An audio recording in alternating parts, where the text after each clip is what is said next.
All right, here we go. Here we are. Hey. Finally, a marketing only show. um, I'm really excited because today we have a really cool guest, Mr. CT Moore, Hello. SEO consultant, content creator, consultant, all that good stuff. So thank you so much for giving us your time today. Oh, thanks for having me on. Yeah, and of course. And today we're going to talk about SEO. I know normally we talk a lot about sales stuff, like sales process and things like that. Those are just very different. But I think it's important, and I think it's important that salespeople and sales leaders understand why SEO is so important and why it's still important in 2020, 2021, whenever you end up listening to this. So let's get started. Let's maybe an easy intro, an easy one.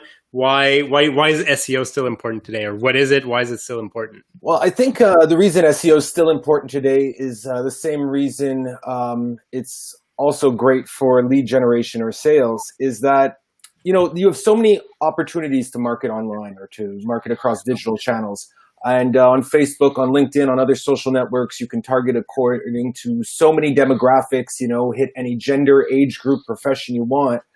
But one thing that doesn't do for you is it doesn't really let you reach that consumer or that lead or that user when they're actively looking to purchase your products or your services. With search, whether it's organic search on the SEO side or paid search, you're engaging users who are already actively looking for what you're offering. They're typing it into a search bar. In that kind of sense, they're one step down the conversion funnel already. So for that reason, despite the different traffic sources online, SEO traffic remains some of the highest value traffic at a transactional level and some of the highest converting traffic when it's targeted, of course.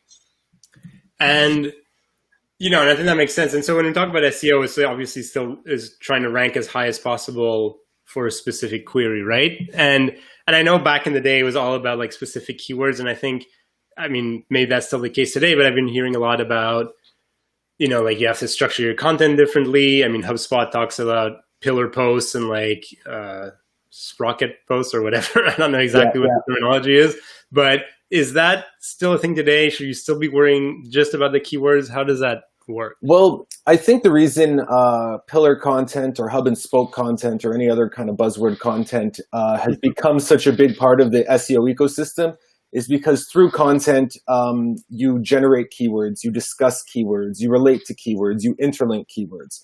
Mm-hmm. So when you have a website and you have your core product pages or your core service pages, those are great, but you only have so many of those. Yep. And on a product or service page, there's only so much you can say about a product. If you're selling a handbag, how much can you say? Mm-hmm. For really great pillar content or hub and spoke content, you can develop longer form thematic content, really kind of value-added content. That's the kind of stuff that Google likes to show its users, because Google wants to show people the most informative content possible.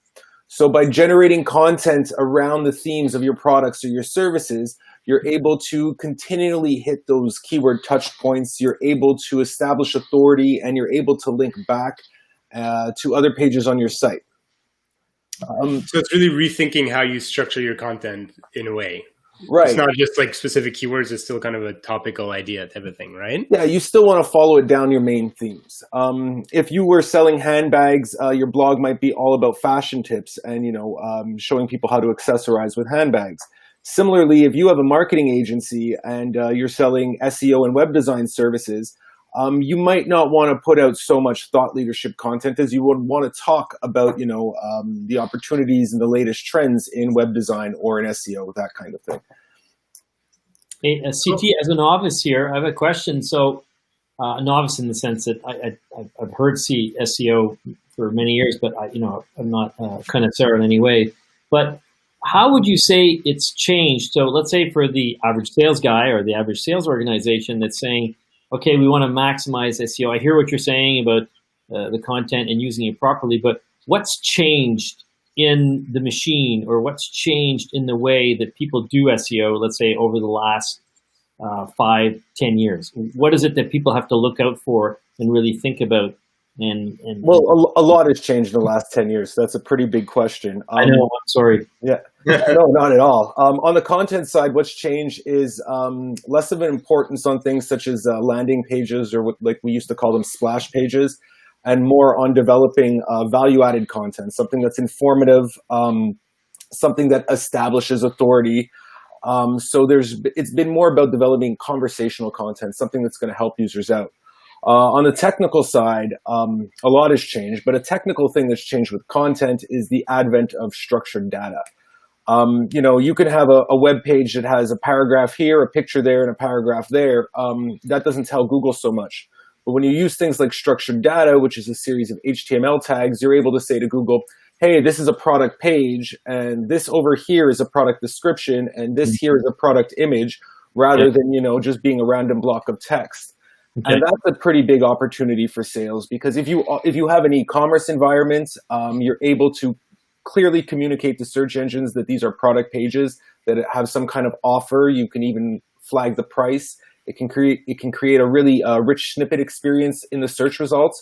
But similarly, if you're selling services, for example, if I type in buy cars online, I'm probably looking to buy an automobile. If my son types in buy cars online, he might be looking for toy cars. By marking up your content with structured data, you can make it very clear. It does depend. Well, he's 13, so maybe. He's getting ready. Yeah. In terms of what else has changed in SEO in the last 10 years, I wouldn't even know where to begin. Well, I say 10 years, but I probably mean more like 5 years, or like, let's say I'm an organization. Let's say I'm a sales organization, or I'm a normal organization, and I've built my website. I'm creating content. I'm creating good content. I've hired Fab to help me out to create this wonderful content that's going out there. What is it that I need to do differently than maybe I did a few years ago in respect to SEO? What is it I need to look out there? Technically speaking, has anything changed, or it's just about how you feed it to your website? Yeah, well, there's been some pretty big leaps in the Google algorithm, and it's gotten smarter at detecting BS content or spammy content. That's for sure. It's opened up a lot of opportunities with structured data to mark up your content. Okay. But in terms of if you were doing it right 3-4 years ago, it's still pretty much the same kind of strategy. You have to think of SEO as a medium to long-term thing. So it's not about doing that one thing that's going to put you over the edge. It's about doing the right things over and over and over again. It's like exercising is what you're saying. Yeah, well, when you put it that way, it's going to put off a lot of people. You got to do push-ups for the whole 3 months, not just one day, right? Well, that's exactly it. Yeah, and one thing that's important, just like working out, when you stop doing it, you stop seeing the gains. Your site might continue to rank competitively for a while, but after 6 months of not putting out any kinds of new content, not pulling in any kinds of links, you're going to start watching your rankings slowly decrease, just like your stomach might slowly fatten up a few months after you stop your push-up regime. Okay, Fab, I have one more question, then I'm passing it back to you. But I want to ask this question. Let's say you're talking to someone, you're consulting, you're going in there, you're talking to someone. What's the first thing that they should be aware of in properly using SEO? I mean, there's a lot of stuff. We're talking about a lot of different things here that come together. But let's say I'm a company that has that builds widgets, and I'm not sure that I'm doing things the best possible. What are the questions that people need to ask themselves? Hey, am I doing this correctly? Yeah, I think the most common thing I see when people say we've been investing in SEO and we're not seeing the results, what are we doing wrong? Usually what it comes down to is they don't know what keywords they're targeting yet. They think they know what keywords they're targeting. We all have this bias that when you work in an industry, you can't see the forest from the trees. And, we have a very accurate technical way of describing our products, describing our services, but our customers don't have that level of knowledge that we have. So they're describing them probably in a slightly or very different way. And I think the first place you got to start is understand what are the keywords that people are actually using to search for your products and services. Okay. And, there's a lot of tools you can use. You can kind of pull that data, see which keywords are getting the most search volumes on average per month, seeing which keywords have been trending up versus trending down in search volumes, seeing which keywords advertisers are actually bidding on in their SEM ads. The logic there is if people are spending a lot per click on that keyword, even if it's not a high volume keyword, the traffic is probably pretty qualified.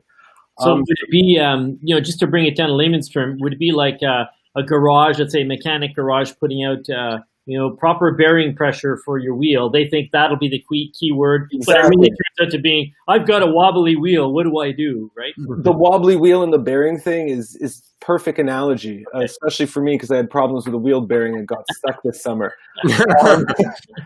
But yeah, exactly. So you have to understand how people are looking for your products and services, and then you have to optimize around those keywords. Okay, that's interesting. That's very interesting. Okay, Fab, I'm shutting up. I'm standing back because I always ask too many questions. No, that was great. And I think obviously you've been alluding to this here and there, but and still like keeping it kind of in layman terms. If I'm like kind of a business owner, and I'm thinking more of our audience, like more B2B.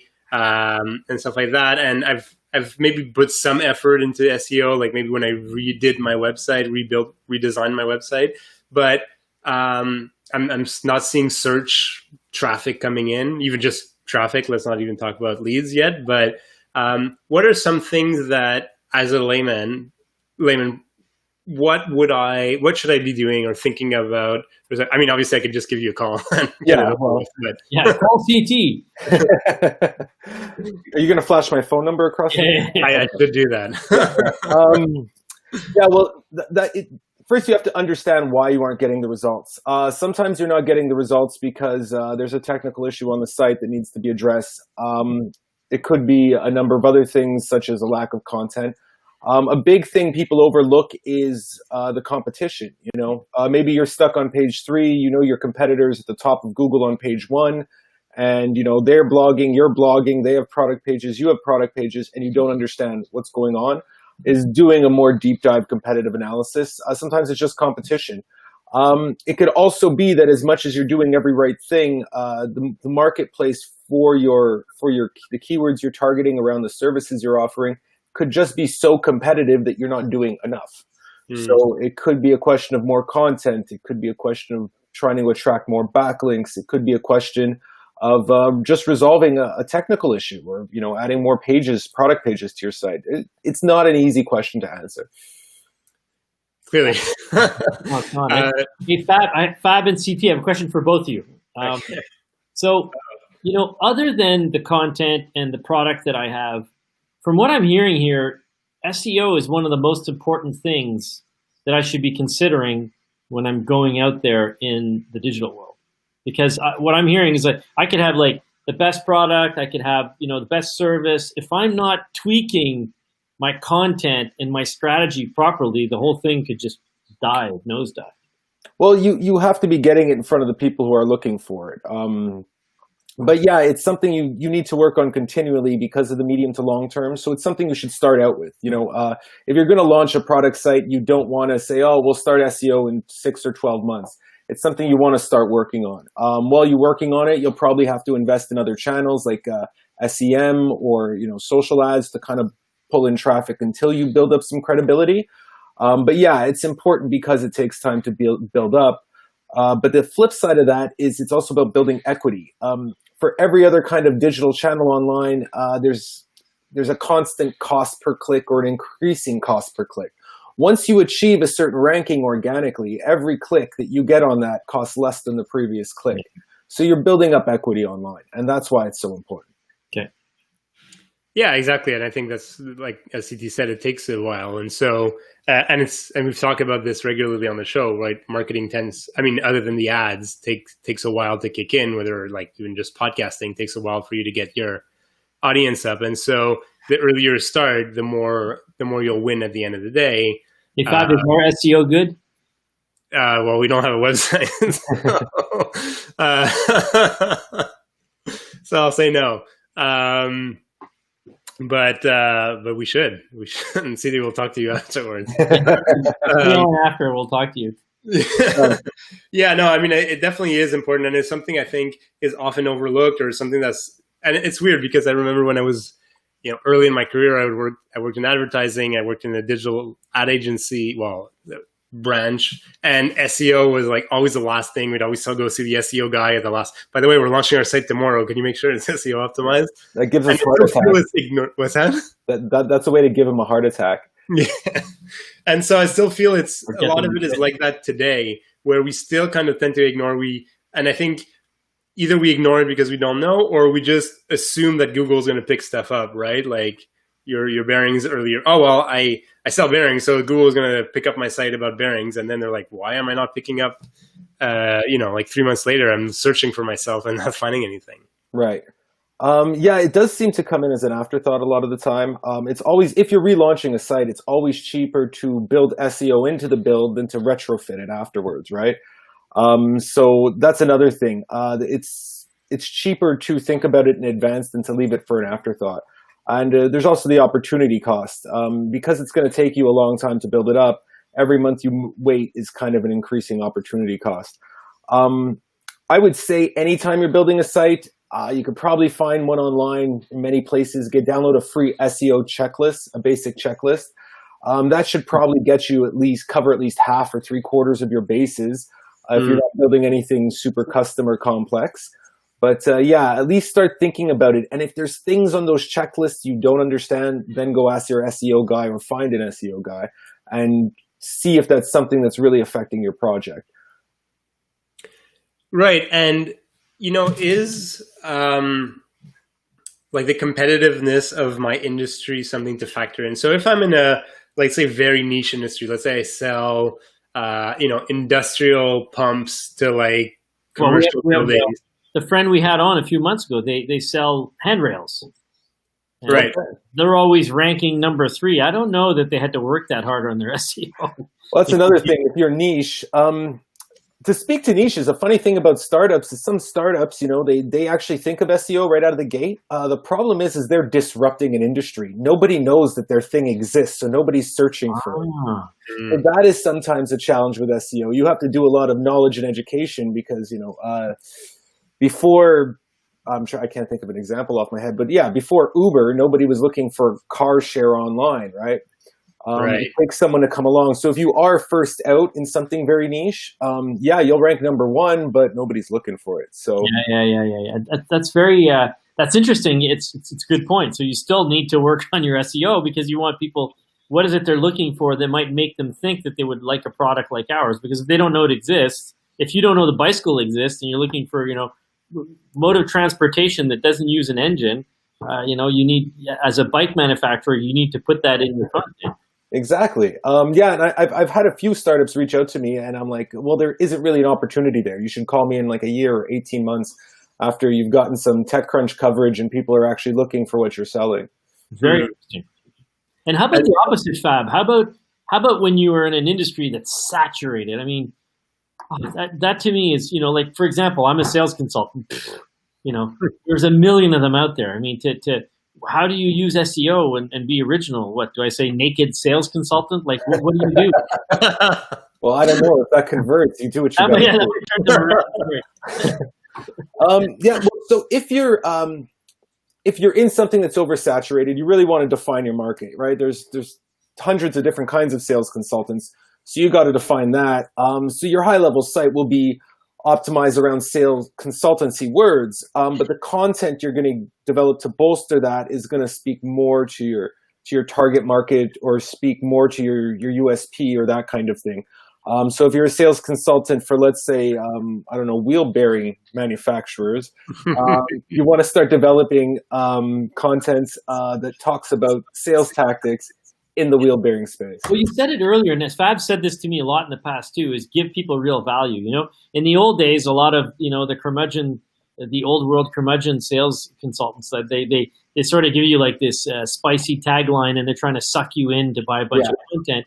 And I remember Fab saying, no, we have to give real value. When we do our podcast, we have to give people real content. Is that what you're saying? Like in a Oh yeah, absolutely. Because Google is also getting very good at sniffing out bullshit content. Okay. So your content, if it's not broken down in a certain way, if it's not of a certain length, if it's not of a certain quality, Google's not going to rank it. Let's say as a sales consultant, you're like, yeah, I'm going to do the top 10 sales tips because all the other sales consultants are doing that. if your post comes out to, 5 words per tip and it's a 50-word post, Google's going to see that there's not a lot of value there. It's going to compare your content to similar content. And you have to ask yourself, when you're looking at the competitors, what does their content look like? You just can't talk about the same topics and the same themes. You got to look at the depth you're competing with.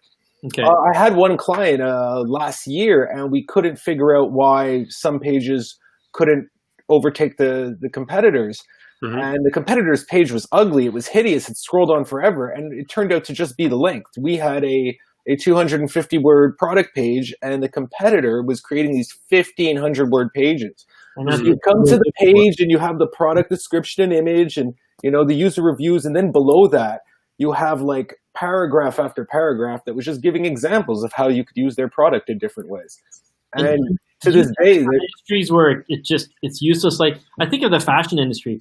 Ah, man, everything's been written at every single, do they just have to say, look, we're giving up on SEO. We just have to do advertising. Fashion is interesting because with fashion, I think people shop, if you're talking like high fashion, they're shopping by brand name, right? So at that point, it's not the designers that are doing the SEO. Yeah, no, I'm talking more like the mid-range, looking for jeans or looking, you're not looking for like the top brands or whatever, but you're just, I don't know. If you're just a middle-of-the-road brand, isn't it tough to break into that or? Not necessarily. Actually, a lot of fashion industry sites are notoriously bad at SEO. So you might actually have an opportunity there if you do have a garage full of jeans somewhere. I'm just saying. But you can always, you don't have to be as big as your competitor to outrank them.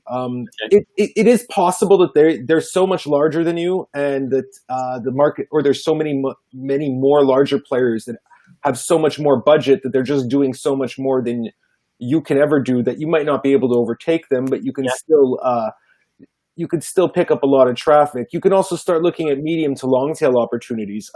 Blue jeans online, you can't really compete with that, right? You're up against Levi's, they're too big.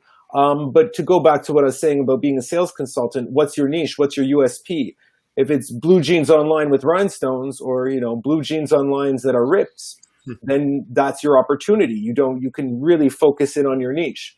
Okay. And that's one thing you have to do when the competition is very aggressive or when the market's oversaturated, is find some differentiation. Of course, you're not going to see the same volumes of traffic, but you're actually going to be able to rank super competitively on the mid-range keywords, which will bring you in enough traffic and conversions to keep the lights on and pay the bills and keep investing in the business. Thanks. And and so I think maybe and I think we could start eventually wrapping it up. But there's a question that came through. So Paul and I have this kind of text messaging sales and marketing community, and a question came through from there. And I think it's a good way to start wrapping things up. Is like, it's a salesperson, and he's like, I used to work in an industry where SEO was really important, and so he was like to be able to talk to his marketing team to be able to say this. Obviously, every marketer loves it when a salesperson gives them marketing advice, but they're like, he wanted to be able to package it nicely, like, how can I improve my search rankings, and how can I really start using keywords? So I would like to be able to see, can we start patching some things together from today's conversation? Okay, so could you just fill that question into like one line just so I can pick it up from there? Yeah, for sure. So it's how to improve your search ranking and use keywords. Okay, so improving your search ranking is obviously about targeting keywords and doing everything you can to become relevant for those keywords. So first, you got to figure out what those keywords are.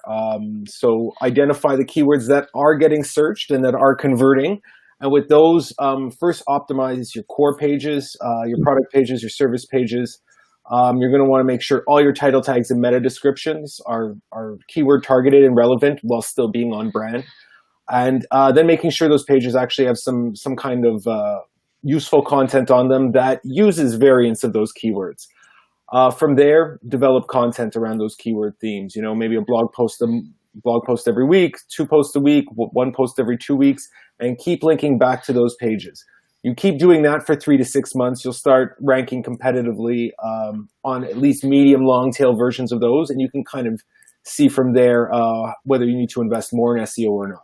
And if you're not ranking competitively at all, start doing some competitive analysis and figure out what's happening here. And that's where I really liked what you were talking about right before, which is like, like think about your unique selling proposition, right? Like what's different about your stuff? Like if you're not ranking or if you're up against like a juggernaut, what makes you different? What's like kind of the subset of that broader category that could be interesting for Yeah, you, right? that's exactly it. And I think a really current example is right now everyone's selling masks because of COVID. Like Right. everybody. I was at the barber shop this morning; they were selling masks. And I know a lot of online merchants who are selling masks. And if you look at how they're optimizing, one is just like is going after the plain color crowd, one's going after the designer crowd, one's going after the bohemian crowd. But they're all selling the same thing that offers the same protection and the same, I guess, value prop at the end of the day. But they all have a different USP, Hmm. and they're optimizing around their USP plus their targeted keywords. Interesting. And that's what's really fun. Is like I think we need to be able to be a bit creative. Well, creative. I don't know if that's the right word, but at least think about how our products are a bit different in our space. Yeah. Cool. And so I think if I'm an owner, if I'm a business owner, if I'm a sales leader, a marketing leader, I think SEO is still very important. I think a lot of companies, like successful companies, differentiate themselves with their SEO. A lot of companies have maybe even SEO first approaches to a lot of content creation and stuff like that. And I think regardless of whether you're in a hyper competitive space, a niche space or not, SEO matters. Yes. I guess to put it succinctly is your success, like your main strategy might not be SEO itself, but if you're not investing in SEO, you're not going to be one of the top competitors online. Right. And I just realized I wanted to kind of wrap it up there, but I realized I completely forgot to ask you something that I wanted to ask, which was about, it's kind of Paul's question earlier that kind of triggered it, is, like how are we ranking? And so there's also part of SEO, which is about, we talked a lot about the website and on-site and stuff like that. But there's also all the other elements, right? There's like local SEO. There's and the one that's maybe more related to what we do, like YouTube optimization and stuff like that. Can you talk a bit to the other or some of these other aspects to Okay, so on the local SEO side, something that aside from optimizing your website, also optimizing keywords and local keywords, you have to take it off-site. You want to look at local profiles. First and most important would be setting up a Google My Business profile and generating reviews there. That's not only going to help you rank in Google, but it's going to help you rank in map results. It's going to help you rank in that knowledge graph sidebar. It's a lot of potential real estate. But also don't overlook other local directories. There's Yelp, there's Yellow Pages. Depending where you are regionally, there's anywhere from 5 to 20 different options. Take advantage of those and do what you can to get those profiles updated, claimed, and active so that users are leaving reviews.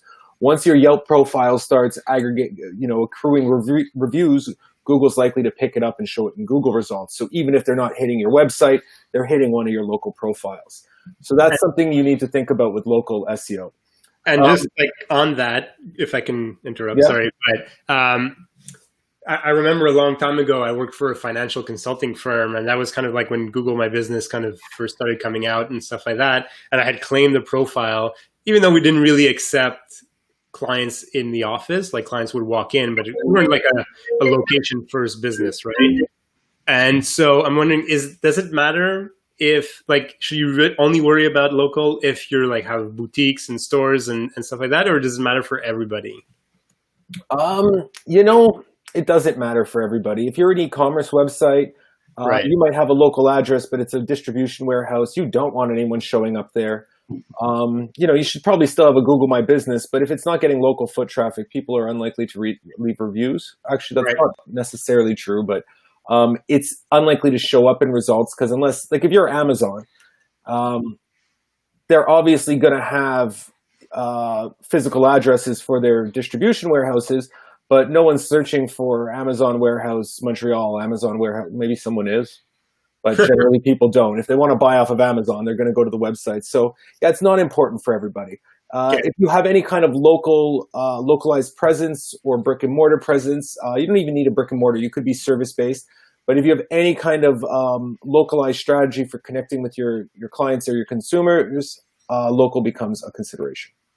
And so we'll take Paul as an example, right? He's a sales consultant. He was talking about how competitive the space is. Would it be valuable for him to kind of claim his office space and stuff like, would it help him rank up if somebody's searching for sales consultant? Well, you should always claim your business, your business profiles. Whether or not you're going to invest in trying to get them reviewed and active and ranking competitively will really come down to your marketing strategy. So if Paul wants to target clients specifically in the Montreal area, then yeah, it would make sense.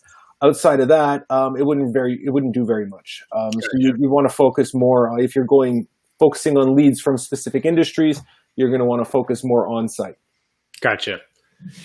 And so YouTube, the other big search engine, right, which is incidentally also second largest search engine, also owned by Google. Yeah. Optimizing on YouTube is both easy and hard. The first thing is to actually have really great video descriptions that, have keywords and offer some insight and value into the video content.